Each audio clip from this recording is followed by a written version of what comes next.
Everyone, আসসালামু আলাইকুম। আশা করি সবাই ভালো আছেন। তো আমি আজকে বিরিয়ানি রান্না করব। তো প্রথমে ফ্রিজ থেকে এক পোটলা গোস্ত নামিয়ে নিতেছি।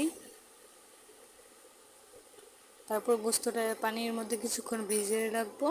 তারপর ভিজানো হওয়ার পর ভালোভাবে ধুয়ে নেওয়ার পর একটা পাতিলের মধ্যে নিয়ে নিলাম।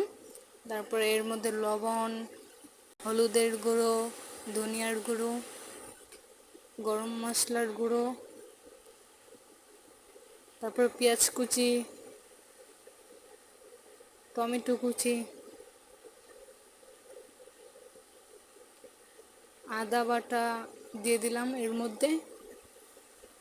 তারপর গরম মশলা দিয়ে দিতে হবে, তেজপাতা, এলাচ, লবঙ্গ, ডাল, এগুলো আমি সব কিছু দিয়ে দিলাম পরিমাণ মতো। আপনারা আপনাদের পরিমাণ মতো দিয়ে দিবেন।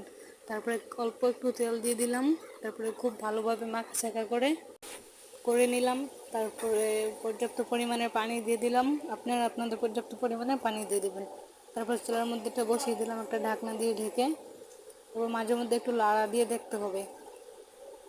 তারপরে বিরিয়ানি রান্না করার জন্য বড় একটা পাতিল নিয়ে নিলাম। এর মধ্যে সামান্য একটু তেল দিয়ে তেজপাতা, এলাচি, লবঙ্গ, ডাল, পেঁয়াজ কুচি, টমেটো কুচি,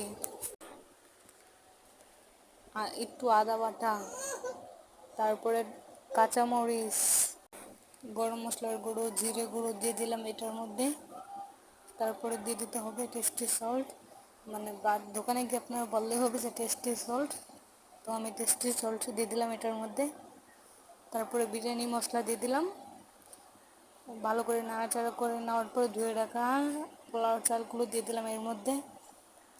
তারপর যে গোস্তগুলো কষানোর জন্য বসাইছিলাম ওগুলো কষানো হয়ে গেছে। তারপর পোলাওর মধ্যে দিয়ে দিলাম। তারপর গরম পানি দিয়ে দিলাম। দেখতেই তো পারতেছেন আমাদের পোলাও কিন্তু হয়ে গেছে। দেখতে তো কি সুস্বাদু লাগতেছে। তারপর খেয়ে টেস্ট করলাম, জাস্ট ওয়াও গাইস, তোমরাও ট্রাই করতে পারো। বাই বাই, আল্লাহ হাফেজ।